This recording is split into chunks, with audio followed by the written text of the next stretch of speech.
CM Ibrahim ಅವರು ಮೊದಲು ವಕ್ಫ್ ಬೋರ್ಡಿನ ಒಂದು ಆಸ್ತಿ ನುಂಗಿ ಸಾವಿರಾರು ಕೋಟಿ ನೂರಾರು ಕೋಟಿ ಏನು ಆನಂದವಾಗಿ ಅನುಭವಿಸ್ತಾ ಇದಾರಲ್ಲ ಅದಕ್ಕೆ ಉತ್ತರ ಕೊಡಿ ಅಂತ ಹೇಳಬೇಕು ಮೊದಲು. ಇನ್ನು ಎರಡನೇದು, ಮುಸ್ಲಿಮರು ನೀವು ಇಲ್ಲಿ ಬಾಡಿಗೆದಾರರು ಕೂಡ ಅಲ್ಲ, ನೀವು ಆಕ್ರಮಕರ್ರಿ, ದರೋಡೆಕೋರ್ರಿ. ನೀವು ಇಲ್ಲಿ ಯುದ್ಧಕ್ಕೆ ಬಂದು ಇಲ್ಲಿ ವಾಸ ಮಾಡಿದಂಥವ್ರು.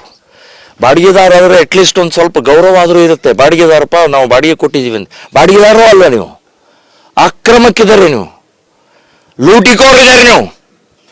ನೀವು ಇತಿಹಾಸ ನೋಡ್ರಿ, ನಿಮ್ಗೆ ಯಾರ್ಯಾರು ಎಲ್ಲಿ ಹೇಗೆ ಬಂದ್ರಿ, ಇಲ್ಲಿ ಏನೇನು ಮಾಡಿದ್ರಿ ಅಂತ ಅನ್ನೋದು ಸ್ವಲ್ಪ CM ಇಬ್ರಾಹಿಂ ಅವರೇ ಮತ್ತು ನಿಮ್ಮ ಇಲ್ಲಿಯ ಮುಸ್ಲಿಂ ಲೀಡರ್ಸ್ ಎಲ್ಲ ಸ್ವಲ್ಪ ನೋಡ್ರಿ, ಅವಲೋಕನ ಮಾಡ್ರಿ ಇತಿಹಾಸ. ಸೊ ನಾವು ಇಲ್ಲಿ ಈ ದೇಶವನ್ನು ಹಿಂದೂಸ್ತಾನದಲ್ಲಿ ಈ ರೀತಿಯ ನಿಮ್ಮ ಆಕ್ರಮಣ ನಡೆಯಂಗಿಲ್ಲ. ನಾವು ಜಾಗೃತ ಆಗಿದ್ದೀವಿ.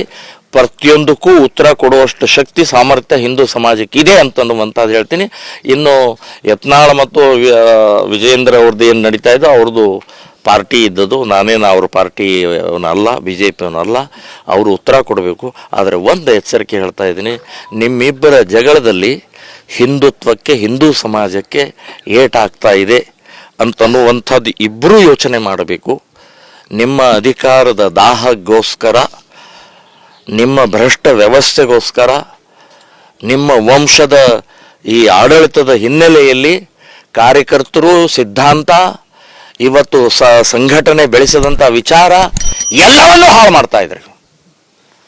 ಸ್ವಲ್ಪ ಬಹಳ ಗಂಭೀರವಾಗಿ ತಗೊಳ್ಳಿ. ದೇಶ, ಧರ್ಮ, ಸಂಘಟನೆ, ಹಿಂದುತ್ವ, ನೀವು ಬಂದಿದ್ದು ಯಾತಕ್ಕೆ, ಯಾಕೋ ಕೂತಿದ್ದೀರಿ ಅಂತ ಅನ್ನೋದು ಅದ್ರ ಸ್ವಲ್ಪ ಯೋಚನೆ ಮಾಡಿ ಅಂತನ್ನುವಂಥದ್ದು ಹೇಳ್ತಾರೆ.